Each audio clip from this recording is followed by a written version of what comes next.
In 2015, Peter Farquhar, a distinguished university professor, believed he was losing his mind. He misplaced things constantly, forgot where he'd been, and felt his mental strength deteriorating day by day. As a sleepwalker, he'd had several accidents around his home. Despite having help at his residence, Peter drank heavily, and the doctors still hadn't diagnosed the mysterious illness that plagued him. They kept running tests. Some whispered the word dementia.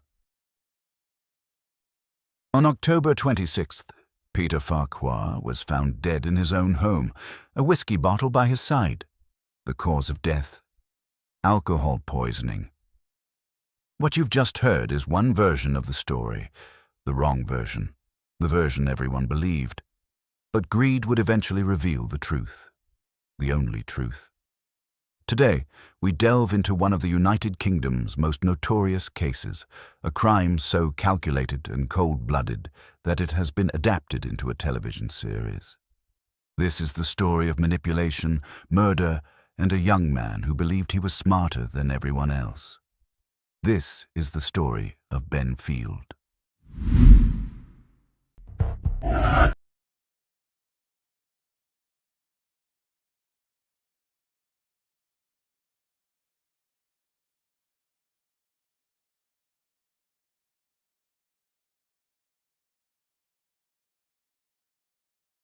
Quiet man who came from a deeply conservative and religious family with firmly held beliefs.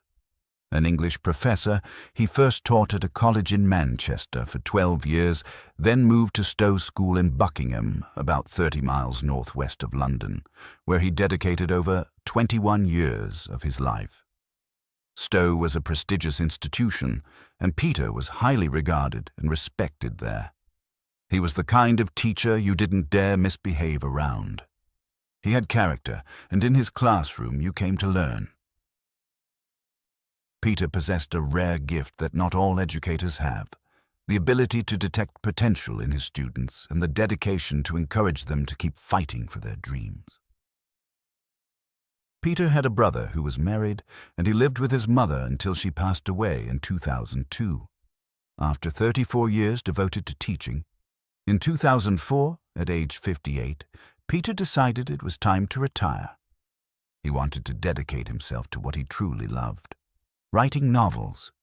He would eventually write 3 books, but at this point in our story, Peter hadn't published anything yet. In 2007, Peter was offered a position as a professor at the University of Buckingham, which he accepted. It wasn't too demanding and could be perfectly combined with his new profession as a writer. He also decided to take it because spending so many hours alone in his Buckinghamshire home, especially since losing his mother, had been difficult. Peter was passionate about literature, and the position they offered him as an advisor, mentor, and poetry reader was perfect for him. And it was there, at the University of Buckingham, that Peter met Ben. Benjamin Field was born in October 1990 in Leicestershire County. He had a brother and a sister, and like Peter, came from a devoutly Catholic family. It wasn't unusual to see the family sitting on their porch or in their garden, reading the Bible together. His father was a carpenter, a profession he shared with Joseph, the father of Jesus Christ.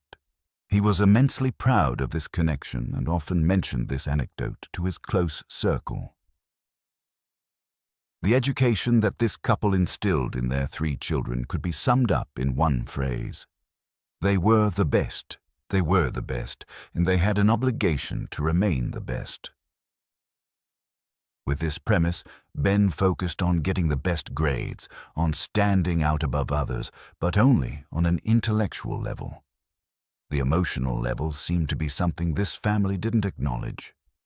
Everything in that house was superiority, religion, and following a very strict pattern set by the parents. This didn't help Ben, who was constantly alone at school. He had no one to confide in and kept completely to himself. Classmates remembered him as arrogant and very solitary, a strange character. His attitude, however, changed when he wanted something from others. Then he became the life of the class, communicative, seemingly caring, But once he got what he wanted, he had no problem leaving people behind. He lacked empathy and used people for whatever suited him best, only for his own benefit. He was a pedantic guy who spent hours in the library trying to win some marathon of being the most outstanding student. He learned complicated, convoluted words and took every opportunity to drop them into conversation. For the kid, this meant always being above everyone else. But for everyone else, he was just the school weirdo, the pedant who talked like an old man and had the audacity to constantly correct his teachers. It's difficult to integrate when you behave like that. Ben eventually earned a place at the University of Buckingham, where he attended literature classes. Things didn't change much there. Ben continued being arrogant, despotic with his classmates. He was above everyone, and like all those who feel superior, Ben had a great complex. He was afraid, felt he was never enough, and therefore needed to prove himself daily. It's like that old saying about a barking dog being all bark and no bite, except Ben did bite. To feel good about himself, he always had to put someone down. He wasn't the best just because. He was the best because someone else was worthless, and that feeling of never being good enough kept him constantly on edge. He was never sincere with anyone, lied about anything and everything. The goal was always to stay on top. This happened with friends, in quotation marks, and with romantic partners as well. Like the good narcissist he was, and I'm not just saying that, he was clinically diagnosed, Ben always had to be in control. And what better than controlling elderly, defenseless people who felt lonely and quite vulnerable? This young man became fascinated reading about the final days of elderly people, how many of them, let's say, left of their own volition, if you know what I mean. He found volunteer work at a nursing home in Buckinghamshire, where he not only helped the elderly, but robbed them of their dignity. All for the pleasure of having control. Let me share with you a recording Ben made of an elderly woman, so you can see how manipulative he was. Let him paint his own portrait with his own words. Good morning. You seem a bit angry with me. Are you angry? Maybe you feel confused because you have dementia. You've always felt sad, haven't you? Why do you think you've felt sad for so long? It's because you've always been alone, I imagine. And you feel alone now, don't you? You feel alone, and you have no one. You have no one, no friends. No, and you don't have children either. Why? Why are you hitting the table? Is it because of the things I'm saying? Or is it yourself? Yourself. Why? You yourself. Why? Are there things inside you? Yes. And how can we get them out? By shutting them up. By shutting them up. That's very good. And what happens after? What happens after? Killing them. Killing them. Yes, that's good. He recorded it. He wrote it down, making sure there was evidence of how he abused and manipulated others, but without getting his hands dirty. Only with words.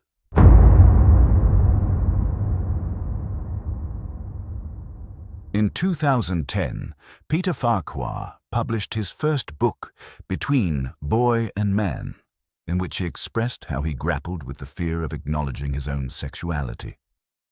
The story follows 3 teenage characters who embark on a journey together during a summer vacation. A year later, in 2011, Ben met Peter, his new literature professor. The young man was passionate about literature, and that's how he ended up attending Peter's poetry reading classes. From the beginning, the two hit it off.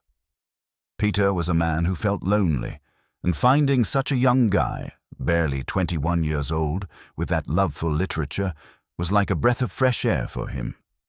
He wrote about it in his diary.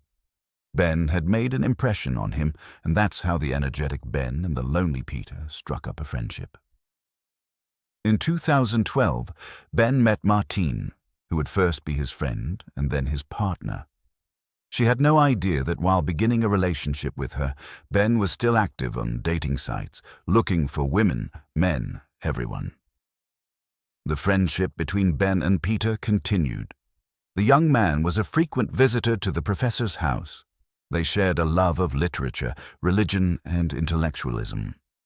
Peter, who had been openly gay with his family for years but lived discreetly, began to develop feelings for Ben that went beyond friendship. Ben knew this, he saw it, and he used it. By early 2014, the relationship between them had evolved into something more than friendship. Ben had manipulated Peter into believing they were in a romantic relationship. But for Ben, it was never about love. It was about control. It was about money. It was about inheritance. Ben began his carefully orchestrated plan.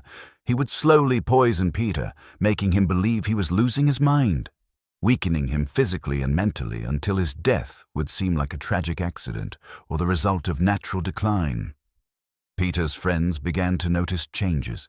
He seemed confused, forgetful. His drinking increased. He had falls, accidents at home. Some attributed it to his age, his loneliness, perhaps early dementia. No one suspected the truth. Ben was methodical. He kept detailed notes of his plan, calculated the inheritance he would receive, and documented every step. He wrote messages to himself, to God, expressing his twisted philosophy. In his diary, investigators would later find chilling entries. Ben wrote about gaslighting Peter, about making him doubt his own reality. He wrote about the drugs he was administering, the alcohol he was encouraging. He wrote about watching Peter deteriorate and knowing he was the cause. In May 2015, Peter Farquhar changed his will, leaving his house to Ben Field. By this point, Peter was deeply confused, his health failing, his mental state fragile. He believed Ben loved him. He believed he was doing the right thing.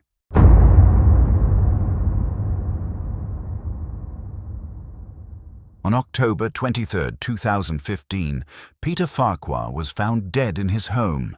He was 69 years old. Next to his body was a bottle of whiskey.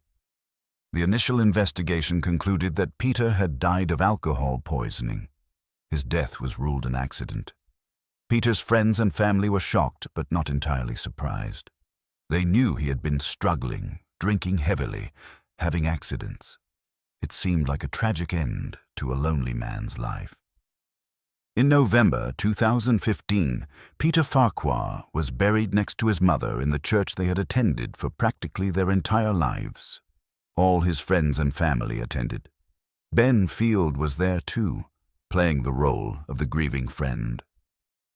The autopsy revealed a high blood alcohol content, which is why Peter's death was declared an accident. His family was surprised to learn that Peter had left his house to Ben. Technically, he had left Ben a life interest in the property, with the actual ownership split 50-50 between his brother and a friend named Phil. Peter's family negotiated with Ben to avoid a life tenancy situation and managed to sell the property for £150,000, $125,000 for each party. And as narcissists always do, believing they're above everyone else, they often make mistakes. And this is exactly what happened to Ben. During the time Ben attended Peter's church, he met Anne Moore Martin, an 83-year-old religious, educated, stylish, extroverted woman with friends, but no husband or children. A woman alone, ultimately. Anne lived literally 3 houses away from Peter's. And when I say 3 houses, I mean 3. Ben started by leaving admiring notes under her door and ended up offering her companionship and declaring his love for her. The same story as with his neighbor. Another lonely woman deceived by the words of a manipulator who wrote her beautiful words. What she wanted to hear, but not what he actually felt. Disgusting. I suppose in this case there's no need to even mention red flags because think about it. These are elderly people, alone, manipulated in such a way that they don't even realize it. There are narcissists who manipulate us, so imagine people who are in a different kind of condition. These are people who, in a certain way, feel heard, loved, accompanied. I know it's very cowardly. What can I say? The couple spent more and more time together, and Ben went a bit crazy writing messages to Anne on the mirrors in her house. He said it wasn't him, that it must be God's work. Of course, the messages, written in white, said things like, "You must love Ben. Everything you give him will be returned multiplied. This is what the Lord asks of you." And very clever as he was, he took photos of the messages after writing them as a memento or for his diary of annotations. He also made sure to have sexual relations with her and recorded them without her consent, in case he needed to use them in the future as blackmail or something. Imagine a poor 83-year-old woman in an intimate situation with a 25-year-old man. I imagine that woman could die of shame if that came to light. This Ben was becoming godlike by the moment, but all smart people have something stupid about them, and life was about to prove it to Ben Field. His plan with Anne was to extract everything he could from her, make her sick, and keep her house. He asked the woman for £4,000 for a car, and what he did was rent one for a day, show it to her, return it, and keep the money. He also extracted more than £25,000 from her for a supposed dialysis machine that his sick brother needed. This was all the cash Anne had in the bank, and it was Ben himself who called the bank, saying what the woman wanted, then passed the phone to Anne so she could continue with the request to the bank. So there would be no pressure, so it wouldn't be obvious. By the end of 2016, Anne began to fall ill and was hospitalized. Fortunately, the woman recovered, and during a visit from her niece, she told her everything, that she had met a man, that God had left her a written order that she must love him, that she had lent him money, and that she had put him in her will. The niece called the police. The police quickly connected Anne's case with Peter's. Ben Field had consulted about Peter's inheritance through a lawyer, the same one he had used for Anne's inheritance, which made him suspect number one. 2 neighbors, 2 houses, very little time, 2 changed wills. It was a bit obvious. Ben was arrested for attempted fraud. At that moment, they didn't have more evidence against him, but they knew there was something more behind it. The cases were too similar, and Anne had suffered the same symptoms as the writer.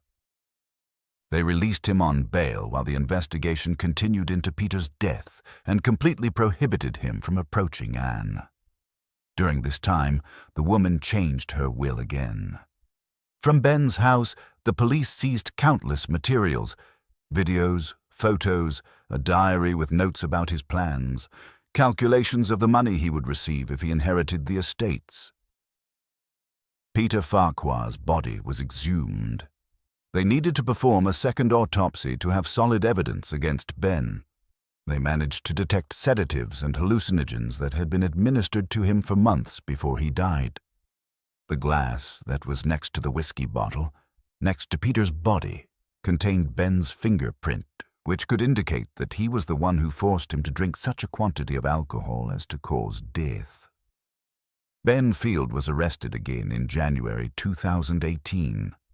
Making clear the quality of character he possessed, his exact words were, "I think I'm going to get away with this." His trial began in 2019. After all the evidence was presented against him, he pleaded not guilty to ending Peter's life or to attempting to kill Anne. He did plead guilty to fraud and manipulation to change the will of his 2 victims. He was diagnosed with narcissistic personality disorder and identified as a manipulator. Field was found guilty of murdering Peter Farquhar, but not guilty of attempting to murder Anne Moore Martin. He was sentenced to life imprisonment with a minimum term of 36 years. He appealed his sentence in 2021. It was denied. He had to sell the apartment he bought with the money he extracted from Peter in order to return the money to the family. Peter had written his 3rd book the same year he died.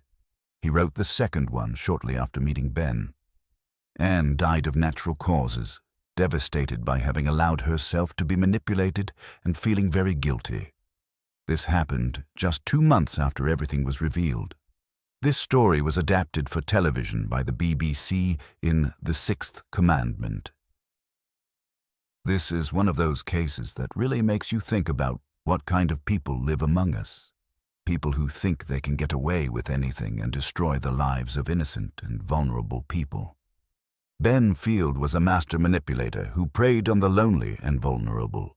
He weaponized their trust, their faith, their need for companionship. He didn't use physical violence. He used something far more insidious: psychological torture, gaslighting, and systematic poisoning. Peter Farquhar was a good man, a dedicated teacher, a talented writer. He deserved to spend his retirement years in peace, writing his novels, enjoying his life.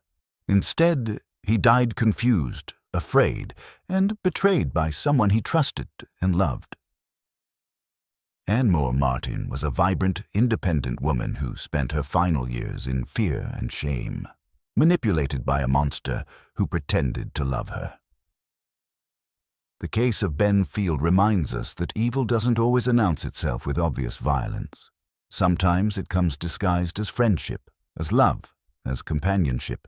It speaks in educated tones, quotes literature and scripture, and smiles while it destroys. Ben Field believed he was smarter than everyone else. He believed he could commit the perfect crime. He documented his own guilt in meticulous detail, so certain was he that he would never be caught. But evil, no matter how clever, leaves traces, and justice, though sometimes slow, eventually arrives. Ben Field will spend the rest of his life in prison. He will grow old behind bars, alone, without the control he so desperately craved. Perhaps that is the most fitting punishment for a man who destroyed the lives of those who dared to trust him. This is the story of the man who pulled a fast one. Except in the end, the only person he fooled was himself.